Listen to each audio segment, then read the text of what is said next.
the Spirit of Jazz podcast, where music dances with mystery, with your hosts, Bill Carter and Jeff Kellum.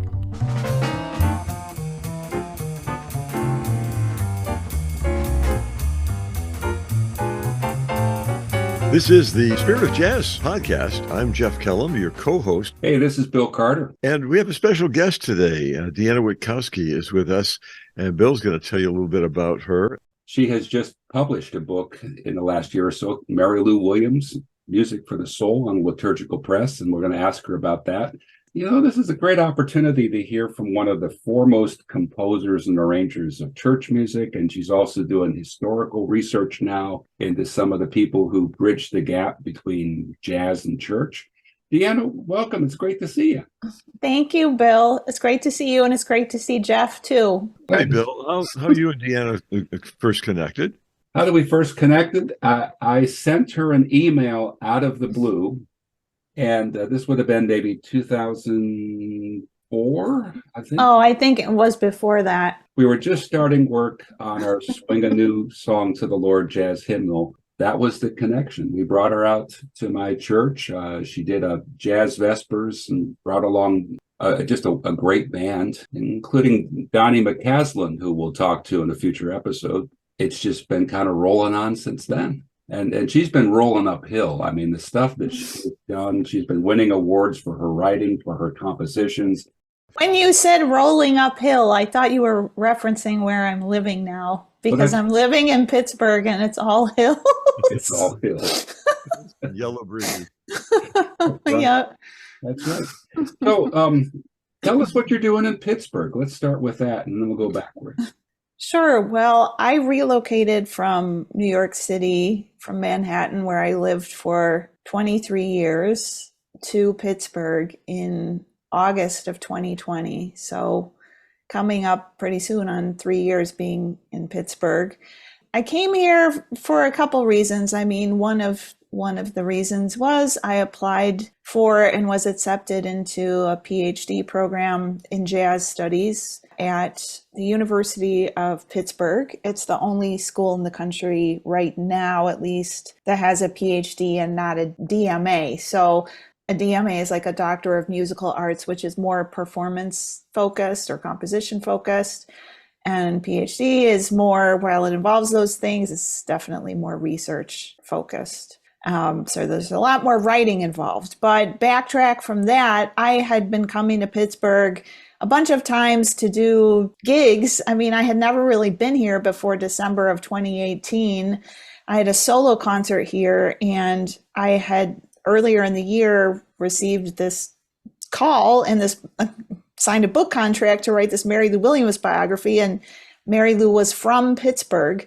And so I knew one person in Pittsburgh when I came for this solo concert. And I thought, well, let me come to Pittsburgh early, stay with my friend, because I know Mary Lou is there. And, maybe I can find out more about where she grew up and things like that, get a sense of place. So anyway, that ended up turning into meeting a lot of musicians, getting invited back to play with the Pittsburgh Symphony, doing all kinds of Mary Lou related performances and teaching. And then I thought, maybe I want to live here for a while. So in a way, I can't say I recommend this, but applying for the PhD was a way to be living in Pittsburgh for a period of time. So I really say that Mary Lou brought me to Pittsburgh, and kind of following her story is what led me here. And now I bought a house here a couple of years ago, and I realized several months after buying my house that her gravesite is a mile from my house. So, I sometimes go there and visit, and so she's very present to me. How in the world did you first, shall we say, encounter her?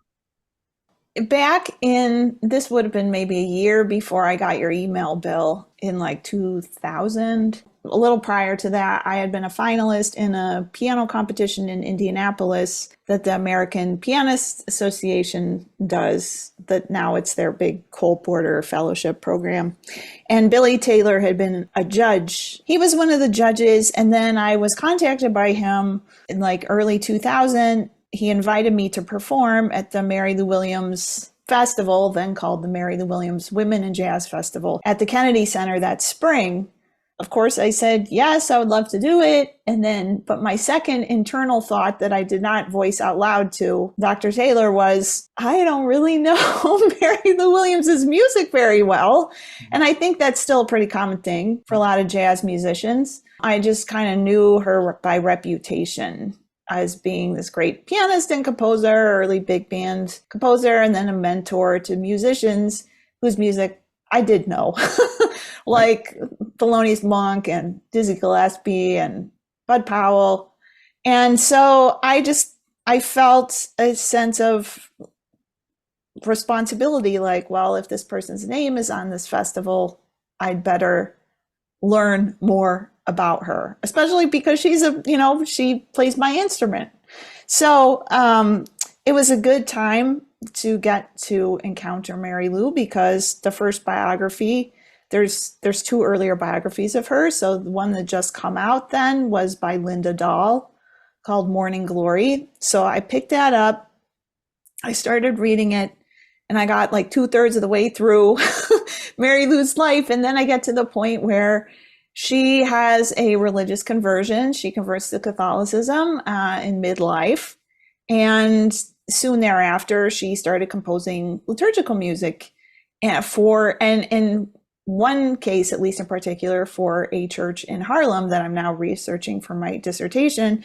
And I had just written like my first or second mass setting, which I guess I would call jazz mass, for All Angels Episcopal Church in Manhattan. So I thought, oh, there's this person who has done this, who's a woman, who's a great, instrumentalist, and already had a career by the time she started doing this. And so then I was like, well, I want to hear this music.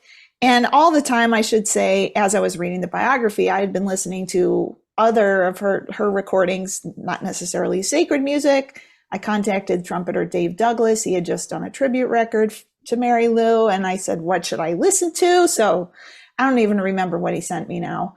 But, I was listening to like later stuff like Zoning from 1974. I was listening to her stuff with Andy Kirk. I was listening to lots of things. And I just was amazed that it was all the same person that I was listening to, because she had such a breadth of styles in her music. And then I realized, well, she wrote 3 masses, but I can only find one online. So then I found, the other 2, well, go to the Institute of Jazz Studies at Rutgers. So that sort of started more of the research-y, I would say, portion. So I went out there. And listened to like, homemade recordings of some of the mass settings. She did it in church settings, and looked at manuscripts, and just kind of started getting my feet wet then.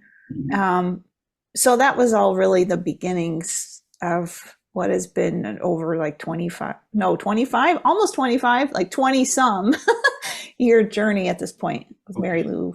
And you honored her with a composition early on, right? Yes. A little bit about that.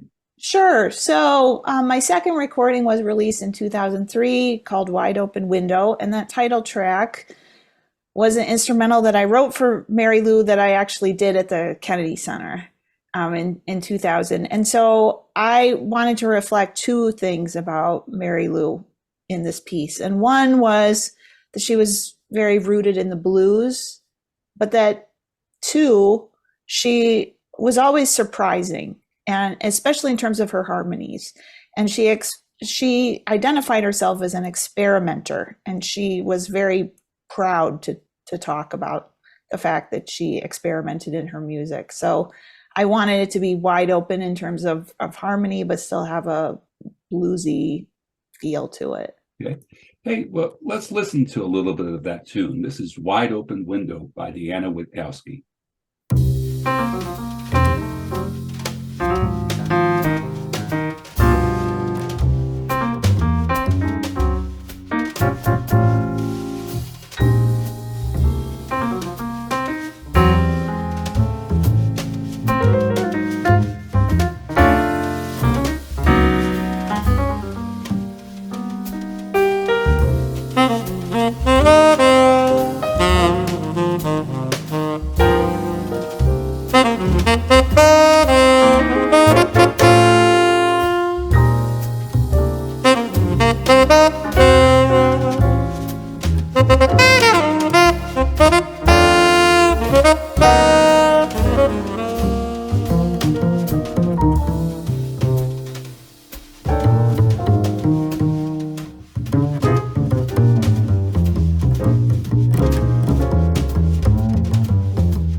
That was Deanna Witkowski's composition, Wide Open Window, just a little bit of it. Tell us a little bit about the band that you were playing with at the time.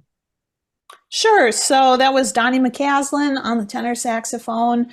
And the rhythm section with me were my old Chicago bandmates.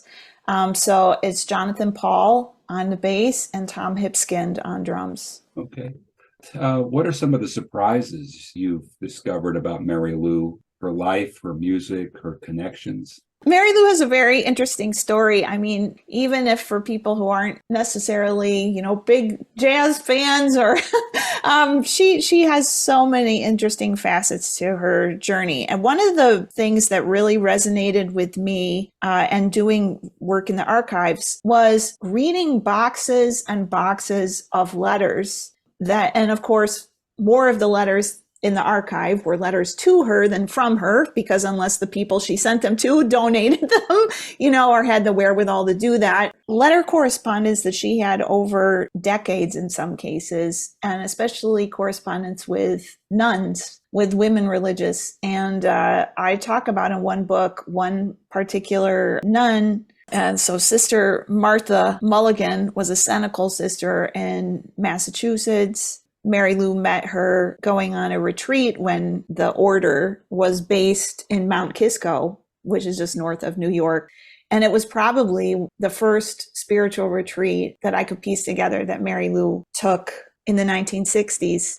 And what I realized from reading these letters back to Mary Lou is that I really think that every time she went on a retreat, say to a convent or a monastery or whatever, she would befriend one of the nuns and then start a letter correspondence.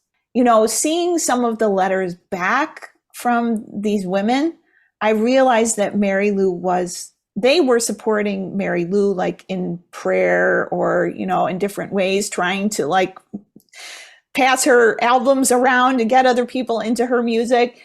But Mary Lou was also like an emotional support for them. And that to me was pretty amazing. Also, Mary Lou wrote, I've seen correspondence relating to when she started the first Pittsburgh Jazz Festival here in 1964. And that was partially because of letter writing that between herself and Bishop John J. Wright and a priest named Father Williams, who was the head of the Catholic Youth Organization at the time in Pittsburgh. And Father Williams is the one who actually got Mary Lou her first teaching position in Pittsburgh at a Catholic girls' high school. And, she wrote her first mass for like 13 or 14 girls in her class. And for me, because I also can remember back to writing letters to people, early on, like when I worked at All Angels Church, I wrote a letter to a composer named Carrie Ratcliffe, who has a hymn in the 1982 Episcopal hymnal. And I said, hey, I'm like, I want to arrange your hymn or, whatever. And I sent him some of my stuff. I mean, I actually remember physical places where I was writing letters to people like this. And so that's really encouraging to me.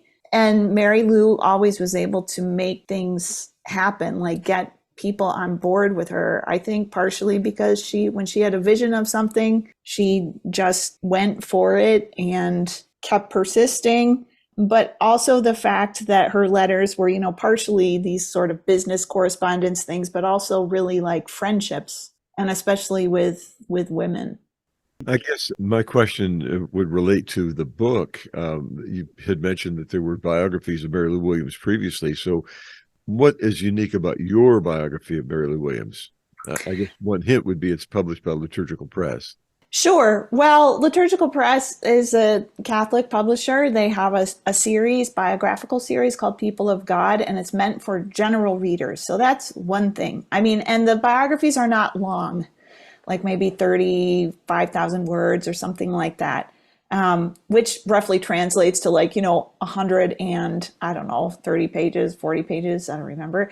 But because Mary Lou her spiritual journey is such an integral part of her story, and because the earlier biographies, they're wonderful, and they both have, I think, different things like Linda's and Tammy Kernodle's, which is more of an academic book in some sense. Tammy really puts Williams into context historically with what's, going on in American history, and does a great job of that. But I bring a lot of nuance and depth to Mary Lou's Catholicism and the relationships that she had, even what I just spoke about with, say, nuns or like priests who no one's talked about, because everyone says, like when I say, talk about certain priests and Mary Lou and their friendships, people will say Father Peter O'Brien, who was her manager for like 20 some years. It's like, well, there were actually a lot of other people.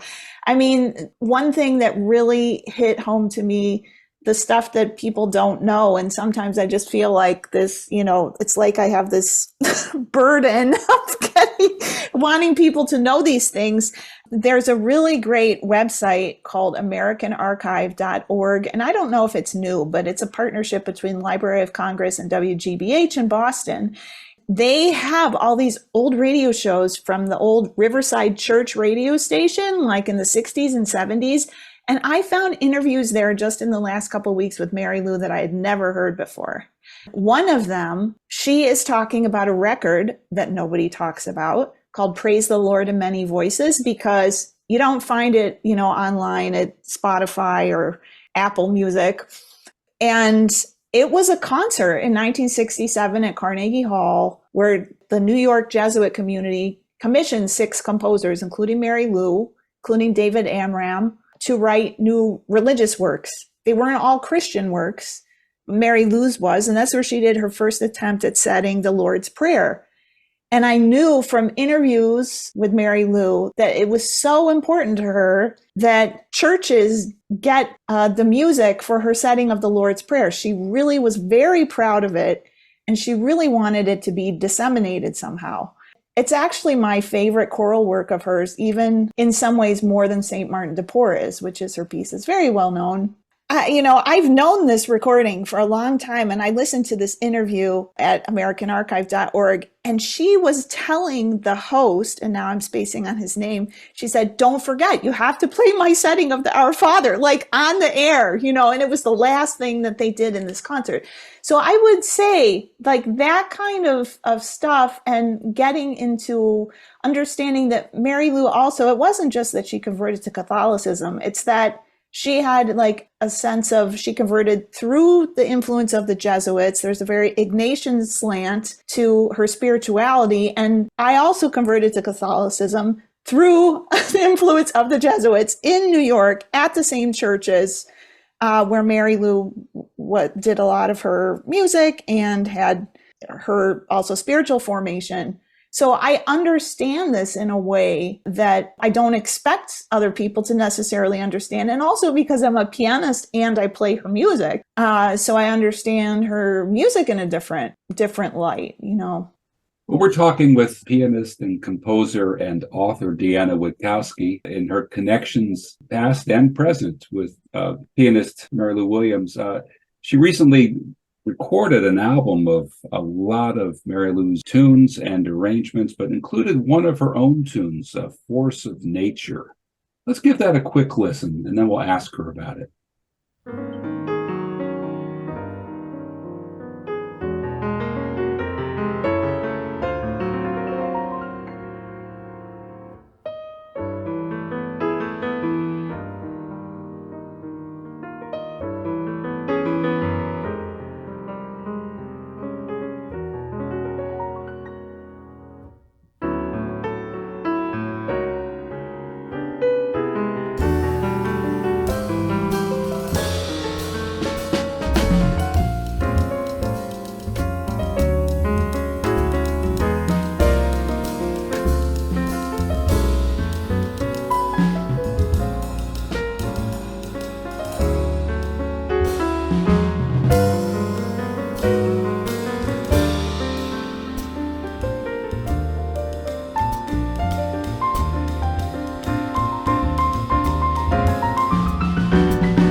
So that was Force of Nature, composed and performed by Deanna Witkowski. Deanna, tell us about that tune.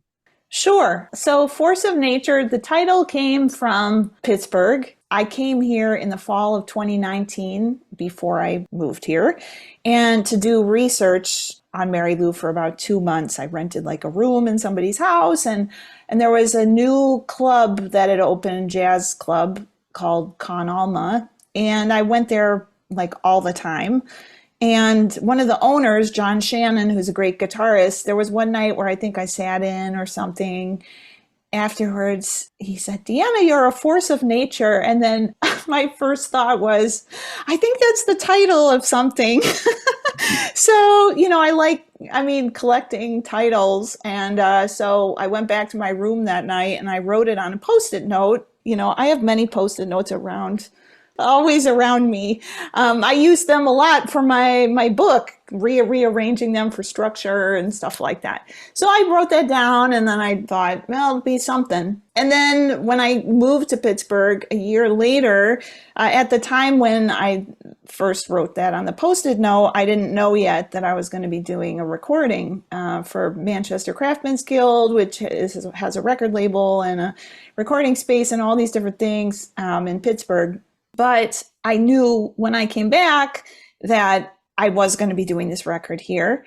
And I knew that Force of Nature was going to be the title because I feel that Mary Lou is a force who brought me here and has directed my life in certain ways, or I've chosen to let direct my life in certain ways. But I still didn't have the tune. Pastor Randy Bush, he's no longer at a church here, East Liberty Presbyterian Church, but he was then. I knew him a little bit. I had played there before, and I contacted him and said, because I was living like 2 blocks from the church at the time, and I said, is there any way, I know the church isn't open, but is there any way I can practice at the church sometime? It doesn't have to be now, whenever it's more safe. I got to go in there twice because of Pastor Randy. And during those 2 sessions, I wrote this tune. And by all accounts, Mary Lou herself was a bit of a force of nature. I have a recording of her, and I think it's the very first piano jazz show with Marion McPartland. And it's very clear that Mary Lou did not suffer fools easily. But as a force of nature, she was a force for good. Tell our listeners just a little bit as we begin to wind up. How did this get expressed in her care for other musicians? I think Mary Lou was a very compassionate person. And, it wasn't just after she converted to Catholicism. She moved to Harlem in 1943, which is, right around the time when there were some major riots in Harlem. And while she had just moved there, she had been there a lot, touring, like with Andy Kirk and playing at different ballrooms and things. I really believe she saw her neighborhood change. And she was very concerned for children, for their welfare. She was concerned for anybody she saw who was like in need, who needed food, people who needed help, like getting their laundry done. I mean, she just gave to people. And she also never had, any children. She did things back in the 40s where I've read stuff where she would give away like her whole envelope of pay from playing at Cafe Society to like another musician who she felt needed it more than she did. But she also really had a heart for musicians who, especially those who struggled with various forms of addiction. And so she would bring them into her home. She had like 2 twin beds in her apartment, so sometimes people would sleep there. She would write music for people to play at her house because she felt that if musicians focused on music, then they wouldn't be craving whatever their form of addiction they had, like to drugs or whatever. Later on, she even started a nonprofit. She had thrift shops where she tried to have all that money go to musicians she wanted to have a space upstate New York where there could actually be a home with medical staff that could attend to musicians' needs. That never happened, but she gave away a lot of whatever money she made at that thrift shop to musicians in need. So she was always someone who was very compassionate. And she also felt that jazz was a healing music, and that really intensified, I think, after her conversion. So anywhere, she believed that jazz should be played anywhere and everywhere because it was healing to the soul. Well, there's this great quote that you have near the end of your book. Now, when I play, said Mary Lou, I feel it's a sort of prayer. Jazz arises from a spirit of love. It comes from the mind and heart and goes through the fingertips. Just love that. Well, tell us how we can find your book and your recordings. Sure. So the best way for me is just go directly to my website, which is Deanna Jazz, so DeannaJazz.com. And also you can go to Amazon, but I also have links from my website to all the places where you can go. Well, we wanted to go directly to you. To our listeners, one of the special things about today is we have 2 copies of Length of Days, one of her earlier CDs, which we'll give away for the first 2 people who tell us they want to hear this wonderful musician. So send a note to us at podcast@presbybop.com, PRESBYBOP, and we'll be glad to get them to you. And I want to give Deanna an assignment. Gosh, if I had a lot of money, I could commission this, but I would love to see the Jesuit theology expressed in something called the Jesuit Mass. Thanks so much for being with us. It's been a delight. Oh, thank you for having me. Yeah, Deanna, it's great. We wish you well in your dissertation and your musical exploits. Can't wait to see you face to face again. Thank you. Thanks for listening to the Spirit of Jazz podcast. This is a production of Presby Bop Music. To find out more about Presby Bop, our music, concerts, and recordings, please explore our website at www.presbybop.com. And send us a note telling us what you think about the Spirit of Jazz. We'd love to hear from you. Check in with us again next time. I'm Jeff Kellum. And I'm Bill Carter. Thanks for tuning in.